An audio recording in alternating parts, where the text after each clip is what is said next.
कई बार हम सोचते हैं कि अरे मेरे सामने जो मेरा ओपोनेंट है वो बहुत पावरफुल है, पर यहाँ पे क्या शैतान अगर यहाँ पे है तो क्या वो पावरफुल है? नहीं है, उसके पास कोई अधिकार नहीं है। अधिकार सिर्फ और सिर्फ परमेश्वर के ही पास है।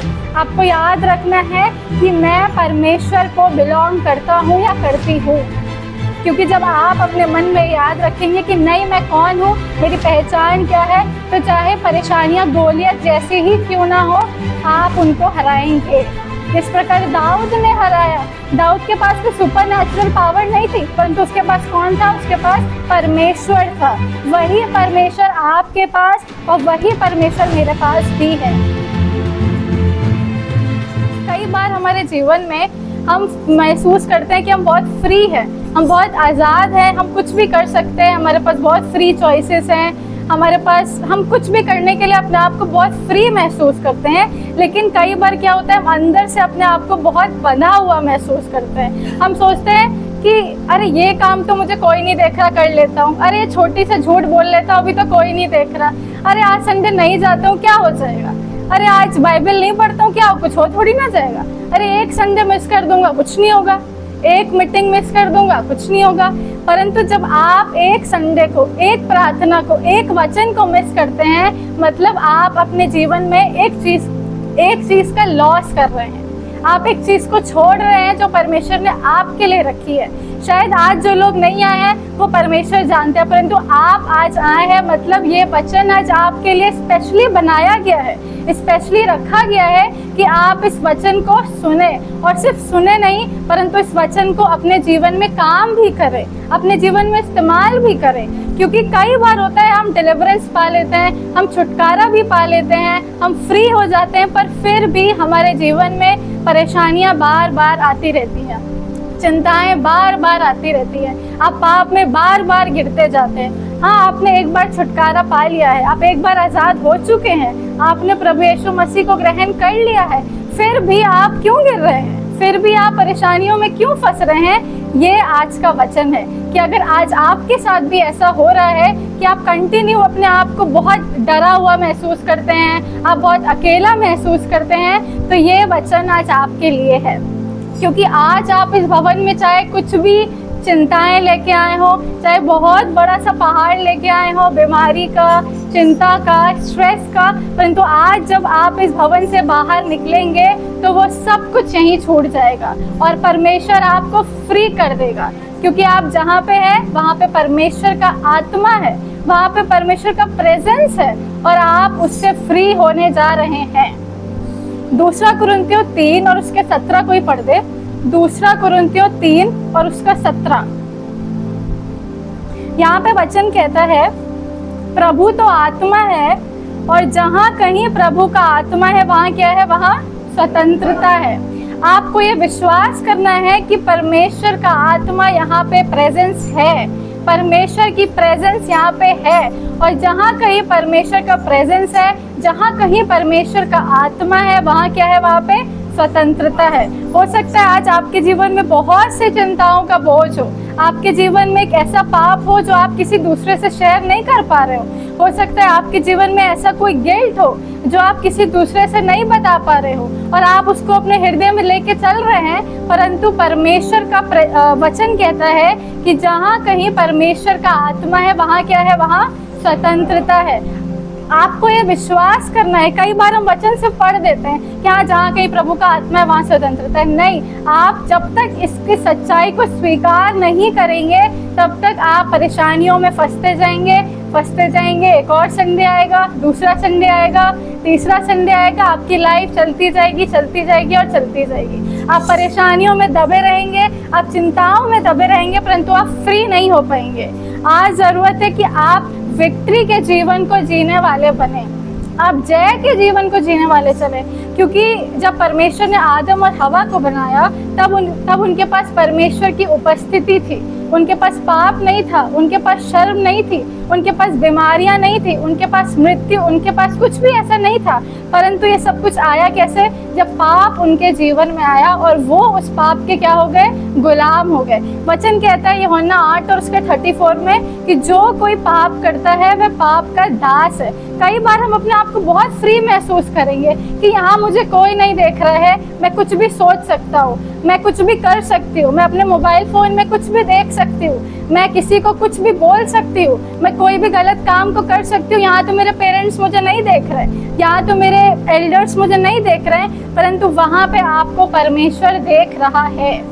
आपको ये याद रखना है कि आप परमेश्वर के लोग हैं, आपको देखने वाला परमेश्वर है। और आप सोचेंगे कि अरे मैं तो बहुत फ्री हूँ, मैं तो बहुत स्वतंत्र हूँ, लेकिन वचन कहता है कि जो कोई पाप करता है वह पाप का गुलाम हो जाता है, वह पाप का दास बन जाता है। आप दिख तो फ्री रहे हैं, लेकिन वास्तव में क्या है? आप गुलाम बन चुके हैं। अगर आज आपके जीवन में ऐसी ही कोई स्थिति है तो ये वचन आपके लिए है। परमेश्वर आपको उन सब बंधनों से, उन सब चेन्स से परमेश्वर आपको आज़ाद करने जा रहा है। अब बात आती है कि ये परेशानियां मेरे जीवन में आती कैसे हैं? मैं तो परमेश्वर को जानता हूँ, मैं तो परमेश्वर को मानती हूँ, मैं तो वचन प्रीच कर रही हूँ, मैं तो आराधना कर रही हूँ, फिर भी मैं पाप में क्यों गिर रहा हूँ? फिर भी मैं क्यों चिंता कर रहा हूँ? फिर भी मेरे जीवन से ये पाप क्यों बाहर नहीं निकल रहा? क्योंकि कहीं ना कहीं शैतान को हमारे जीवन में एंट्री पाने का रास्ता मिल रहा है। हो सकता है वो एंट्री आपकी आंखें हो सकता है वो एंट्री आपके हाथ हो सकता है वो एंट्री का पॉइंट आपका मुंह हो सकता है वो आपका मोबाइल फोन हो।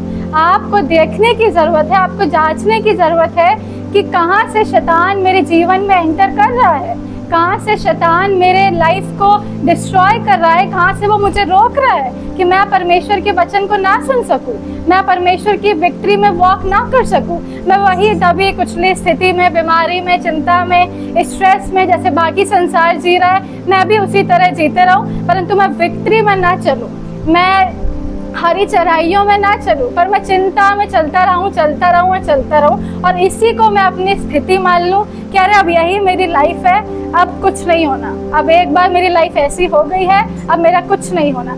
परंतु वचन आपको बताता है कि आपकी पहचान ये नहीं है।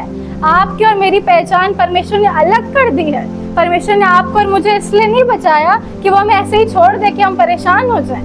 परमेश्वर ने आपको और मुझे इसलिए नहीं बचाया कि हम बस ऐसे ही संसार में दुख उठाते जाएं। परमेश्वर ने आपको और मुझे क्या बनाया है?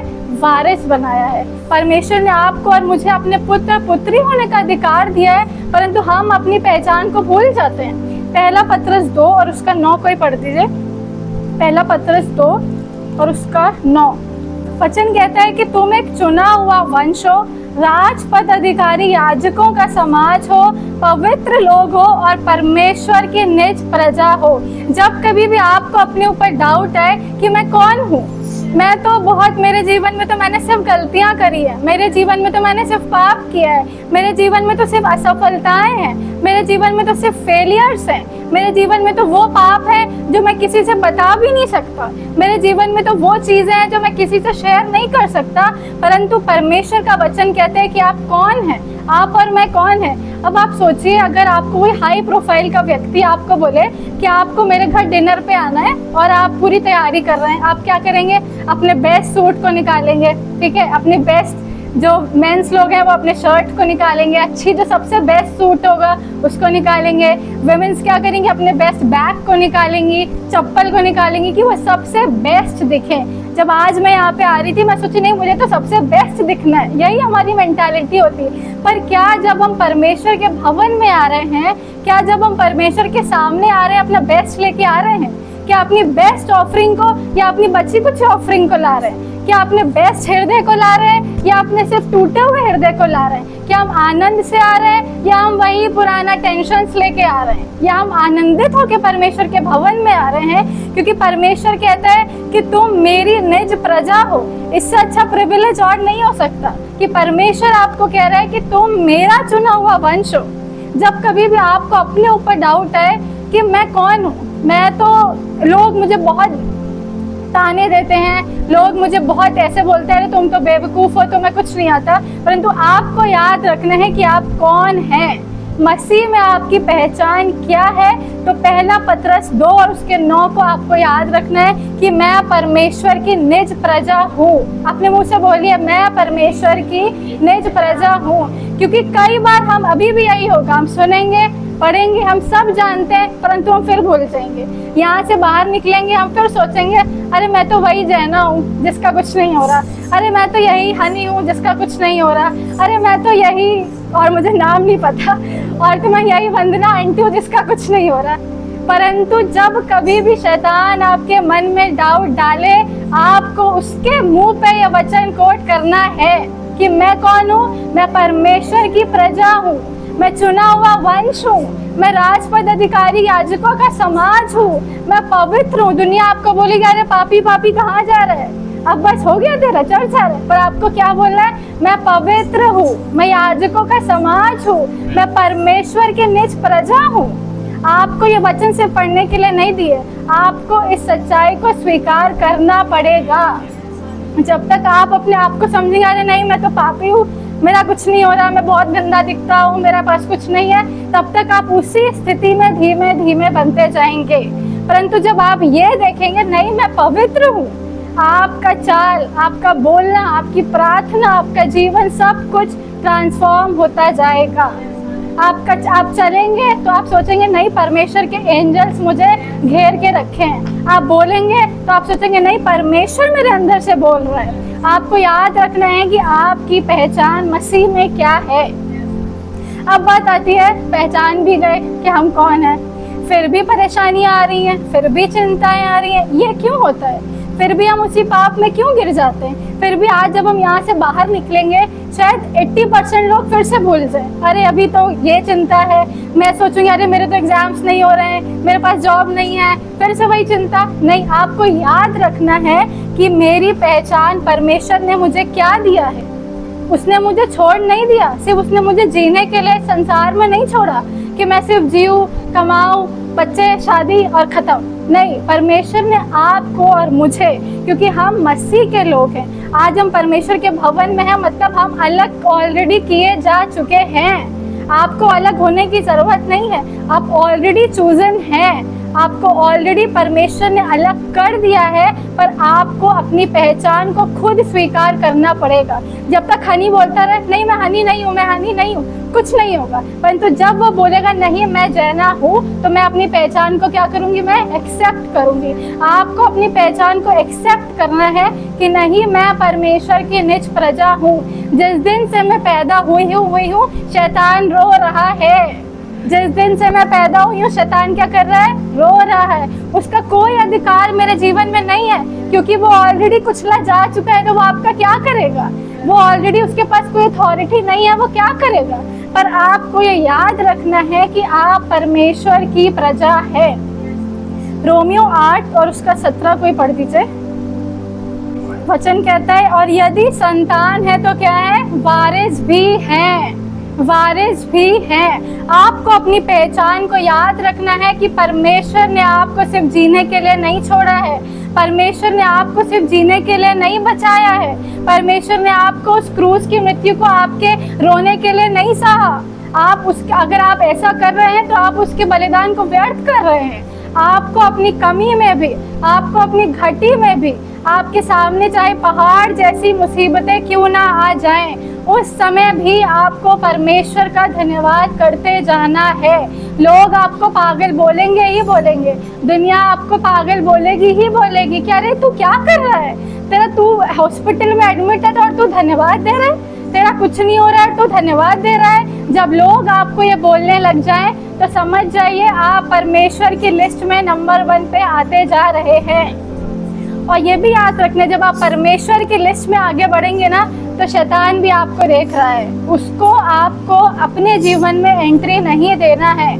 जो जवान है, जो यंग है, जो बच्चे हैं, हो सकता है कई बार फोन से शैतान हमारे जीवन में एंटर कर जाए, हमारी आदत से, हमारी आंखों से, हमारे मुंह से, हमारे हाथों से हमारे जीवन में वो एंटर कर सकता है। लेकिन आपको और मुझे उसको अपने जीवन में एंटर नहीं करने देना है, क्योंकि आपको डर से नहीं, किससे जीना है, विश्वास से जीना है। आपको डर से नहीं चलना है, कह रहे मैं तो कुछ नहीं हूँ, मैं तो दबा कुचला हूँ। नहीं, आप कौन है? अभी आपने पढ़ा पहला पत्रस 2:9 में कि आप परमेश्वर की प्रजा हैं, आप परमेश्वर के राजपद अधिकारी याजकों का समाज है। एक बच्चा भी याजक का समाज है और मैं भी। आपको याद रखना है कि मैं कौन हूँ, है ना। कई बार हमारे जीवन में ऐसा सूखा समय भी आएगा जब कुछ नहीं हो रहा हो, जब सब कुछ शांत पड़ा हो, एकदम शांति आपके जीवन में होगी, नेगेटिविटी परेशानी आपके जीवन में आए, सब कोई आपको छोड़ दे, परंतु उस समय है जब परमेश्वर आपको तैयार कर रहा होता है। परमेश्वर खुद आपको तैयार कर रहा होता है कि आप लड़े और शैतान को क्या करें, फिर से उसका जमीन दिखा दे कि वो क्या है और आप क्या हैं। परमेश्वर खुद आपको तैयार करते हैं, आपको करने की ज़रूरत नहीं है। आप सोचेंगे नहीं मैं अपनी इच्छा शक्ति से, अपने मन से शैतान को हरा दूंगा, नहीं, क्योंकि आत्मिक लड़ाई है और आत्मिक लड़ाई के लिए मैंने बताया था आपको आत्मिक हथियारों का ही इस्तेमाल करना पड़ेगा। आपको वचन का सहारा लेना पड़ेगा, क्योंकि वचन ही है दो धारी तलवार और आपकी ही विजय होगी। भजन संहिता 144 और उसका 1 में निकाल लीजिए। भजन संहिता 144 और उसका पहला आयत कोई पढ़ दे जोर से। क्या कह रहा है परमेश्वर? वो मेरी क्या है, चट्टान है, वो मेरे हाथों को लड़ने और युद्ध करने के लिए तैयार करता है। वो खुद आपको तैयार कर रहा है, जो राजाओं का राजा और प्रभुओं का प्रभु है। वो जब खुद आपको तैयार कर रहा है तो मुझे नहीं लगता आपको डरने की जरूरत है। कई बार हमें अपनी पहचान ही नहीं पता होती है तो हम क्या लड़ेंगे। अगर मेरे पास एक फाइटर जेट है, आप लोग ने देखा होगा फाइटर जेट, मुझे उसको चलाना ही नहीं आता, मैंने आपको बताया था मेरे पास हथियार है, मुझे चलाना ही नहीं आता, तो कोई मतलब नहीं होगा। अब वही पुरानी पहचान को, वही पुराने अनुभवों को, वही पुराने पाप में, वही पुरानी चिंताओं में आपका जीवन जाता जाएगा, जाता जाएगा और जाता जाएगा, अंत में सब खत्म। परंतु आज समय है कि आप अपनी पहचान को समझ लें कि आप कौन हैं। परमेश्वर आपके साथ है, परमेश्वर आपकी चट्टान है, परमेश्वर खुद आपको तैयार करने के लिए खड़ा है, परमेश्वर खुद आपको आपके साथ है। पवित्र आत्मा उसने ऑलरेडी आपको दे दी है, वचन ऑलरेडी आपके पास है। आप कई बार हम सोचते हैं कि अरे मेरे सामने जो मेरा ओपोनेंट है वो बहुत पावरफुल है, पर यहाँ पे क्या शैतान अगर यहाँ पे है तो क्या वो पावरफुल है? नहीं है, उसके पास कोई अधिकार नहीं है। अधिकार सिर्फ और सिर्फ परमेश्वर के ही पास है। आपको याद रखना है कि मैं परमेश्वर को बिलोंग करता हूँ या करती हूँ, क्योंकि जब आप अपने मन में याद रखेंगे कि नहीं मैं कौन हूँ, मेरी पहचान क्या है, तो चाहे परेशानियाँ गोलियत जैसी ही क्यों ना हो, आप उनको हराएंगे। जिस प्रकार दाऊद ने हराया, दाऊद के पास कोई सुपर नेचुरल पावर नहीं थी, परंतु उसके पास कौन था? उसके पास परमेश्वर था। वही परमेश्वर आपके पास और वही परमेश्वर मेरे पास भी है। कोई अलग परमेश्वर नहीं है हमारा। वही परमेश्वर जो उस समय भी सामर्थ्य के काम करता था, आज भी वो सामर्थ्य के ही काम करता है। ज़रूरी है कि हमारी प्राथमिकता क्या है। जैसे मैंने आपको बताया, कोई हमको मिलने के लिए बुलाए, हम बेस्ट लेके आएंगे। क्या हम परमेश्वर के भवन में बेस्ट लेके आ रहे हैं? क्या हम बेस्ट आउटर अपीयरेंस नहीं, क्या हमारा हृदय पवित्र करके आ रहे हैं? क्या हमारे मन को पवित्र करके आ रहे हैं? क्या हम सच में परमेश्वर से मिलना चाहते हैं या हम सिर्फ अपनी परेशानियों से छुटकारा चाहते हैं? क्या हम सच में परमेश्वर से प्रेम करते हैं या हम सिर्फ परमेश्वर से अपनी बीमारी को दूर करना चाहते हैं, अपनी चिंताओं को दूर करना चाहते हैं, बस एक अच्छी लाइफ हो जाए बस? क्या हम परमेश्वर से प्रेम करना चाहते हैं? कई बार हम अपनी प्रायोरिटी को चेंज कर देते हैं। कई बार हम सोचते हैं कि अच्छा पहले संसारिक काम हो जाए फिर वचन पढ़ लूँगा, अच्छा अभी पहले दूसरे काम निपटा लेता हूँ, फिर परमेश्वर के भवन चला जाऊँगा। जहाँ पे आपने प्रायोरिटी को चेंज किया, वहाँ पे शैतान आपके जीवन में एंटर कर देता है। आपको अपनी प्रायोरिटी पता होनी चाहिए, और ये मैं नहीं, ये परमेश्वर का वचन कहते हैं कि आपकी प्रायोरिटी क्या होनी चाहिए। मत्ती 6 और उसका 33 निकाल लीजिए। यहाँ पे पहला क्या लिखा है? वस्तुएं लिखी है कि पहले परमेश्वर है? पहले है, पहले तुम परमेश्वर के राज और धर्म की खोज करो। हम क्या करते हैं? हम पहले वस्तुएं खोज लेते हैं और फिर सोचते हैं अच्छा टाइम मिलेगा तो वचन पढ़ लेंगे, अच्छा पहले पार्टी तो कर लें, फिर अभी परमेश्वर के भवन में जाके धन्यवाद दे देंगे, अभी पहले ये कर लें फिर जाएंगे। हम उल्टा कर देते हैं और यहीं से चीज़ें क्या होती हैं? गड़बड़ाने लग जाती हैं। यही चीज़ को हमें ध्यान रखना है कि हमारी प्राथमिकता क्या है। क्या हम अपना बेस्ट परमेश्वर को दे रहे हैं? क्या पहले हम परमेश्वर के राज्य की खोज कर रहे हैं कि आखिरी में कर रहे हैं? और क्या लिखा है, फिर से पढ़ दीजिए इसी को। इसलिए पहले परमेश्वर के राज्य और उसके धर्म की खोज करो जी, तो ये सब वस्तुएं ही क्या वस्तुओं से पहले क्या लिखा है? पहले परमेश्वर के राज्य वस्तुओं से पहले वर्ड क्या लिखा है? सब वस्तुएं, सब वस्तुएं, कोई एक वस्तु नहीं, सिर्फ 2 वस्तु नहीं, 3 वस्तु नहीं, क्या लिखा है? सारी वस्तुएं तुम्हें मिल जाएंगी, सारी की सारी। और ये ये कौन कह रहा है? परमेश्वर का वचन कह रहा है आज आपके लिए कि पहले तुम्हें क्या करना है? धर्म और राज की खोज करनी है। इसको उल्टा नहीं करना है, क्योंकि जब आप परमेश्वर के नियम को उल्टा करेंगे तो फिर उल्टा ही उल्टा होगा। आपको पहले परमेश्वर के धर्म और राज्य की खोज करनी है, तो ये सब वस्तुएं आपको ढूंढनी नहीं पड़ेंगी। आगे क्या लिखा है? मिल जाएंगी। ये नहीं लिखा है अच्छा तुम्हें ये वाली ढूंढनी पड़ेगी। वचन साफ कहता है कि तुम्हें सब वस्तुएं मिल जाएंगी। आपको अपनी प्राथमिकता को याद रखना है कि मैं परमेश्वर को क्यों चाह रहा हूँ, मैं परमेश्वर के भवन में क्यों आया हूँ। क्या मैं सिर्फ कुछ पाने के लिए आ रहा हूँ, या मैं परमेश्वर से सचमुच प्रेम करता हूँ? क्या मैं सिर्फ कीबोर्ड और ये बजाने के लिए आ रहा हूँ? क्या मैं सिर्फ अपने कपड़े दिखाने के लिए आ रही हूँ, या मैं क्या करने के लिए आ रही हूँ? ये आज मुझे और आपको सोचने की ज़रूरत है, क्योंकि जीत आपकी पहले ही हो चुकी है। एक बार अंकल ने प्रचार किया था कि आपके पास अधिकार है, आप ऑलरेडी जीत चुके हैं। आप हार से नहीं जीत रहे, आपको सिर्फ खड़े रहना है। जब आप निर्गमन में पढ़ेंगे वहाँ लिखता है मूसा जब जब हाथ उठाता था तब तब वो क्या होता था? प्रबल होता था, और जब जब वो हाथ नीचे करता था अबीमेलेक प्रबल हो जाता था। आपको सिर्फ खड़े रहना है, बाकी सब काम कौन कर रहा है? परमेश्वर कर रहा है। कई बार हम खड़े ही नहीं रहना चाहते, हम सोचते हैं नहीं अब खड़े भी मैं नहीं हो पाऊंगा, फिर क्या ही होगा? आपको खड़े रहना है। आपको उस जीत में जो ऑलरेडी आपको मिल चुकी है, आपको उसमें खड़े रहना है। चाहे तूफान आ जाए, चाहे समुंदर सामने दिख रहा हो, चाहे गोलियत दिख रहा हो, चाहे समुद्र दिखे, चाहे मछली का पेट दिख रहा हो, चाहे कुछ भी दिख रहा हो, आपको क्या करना है? खड़े रहना है। आपको हिलना नहीं है। तूफान डेफिनेटली आएगा, आप और प्रार्थना करेंगे डबल तूफान आएगा। आप सोचेंगे कि अरे ये वाली प्रार्थना पूरी नहीं हो रही, और परेशानियां आएंगी। आप 1 महीना प्रार्थना करेंगे को 1 साल काम ना हो, अब 1 साल प्रार्थना करेंगे को 2 साल ना हो, परंतु आपको खड़े रहना है। मैंने आपको बताया था पिछली बार कि अब्राहम ने बहुत सालों तक इंतजार किया, उसका रिजल्ट उसको मिला। अगर वो वहीं पे गिव अप कर देता तो आज क्या वो जातियों का पिता बन पाता? नहीं बन पाता। क्या आज वो उस स्थान पे होता? नहीं हो पाता। आपको और मुझे याद रखना है कि जीत हमारी ही है। हमें स्थिर रहना है, हमें खड़े रहना है, और हमें अपनी पहचान को याद रखना है।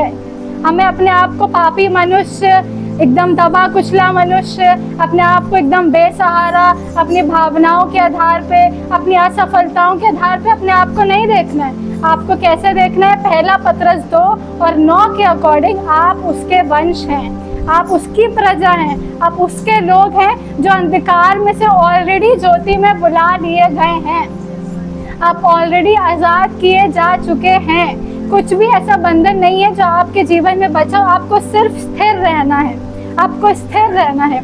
आखिरी पद पढ़ेंगे, भजन संहिता 91 और उसकी 15।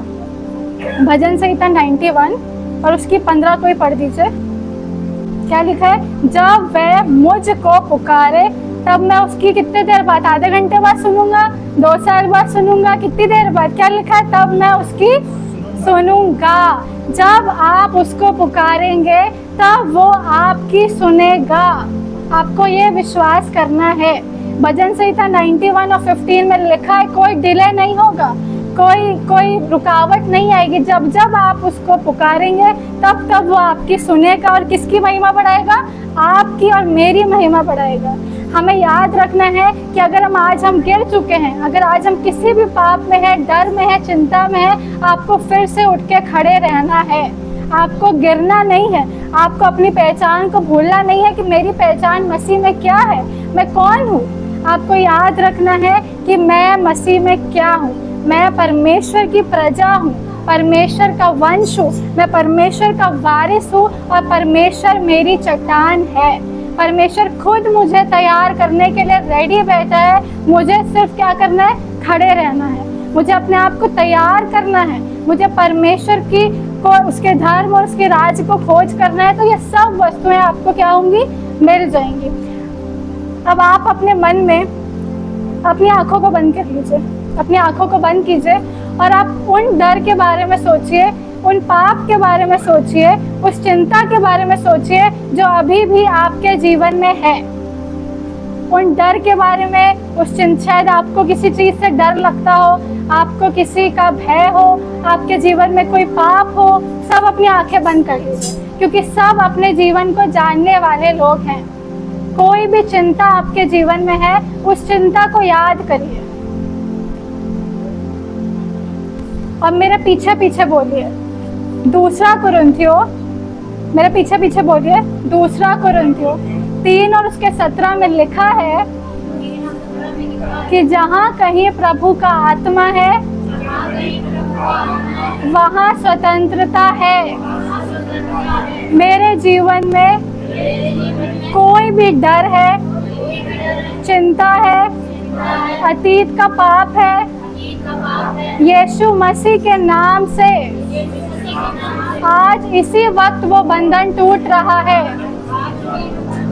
मैं मसीह में स्वतंत्र हूँ, मैं पाप का दास नहीं हूँ, मैं भय में नहीं परंतु विश्वास में चलता हूँ। यीशु मसीह ने मुझे स्वतंत्र किया है और यीशु मसीह के नाम से मैं इस बात की घोषणा को करता हूँ। आमीन। परमेश्वर इस वचन के द्वारा आपको आशीष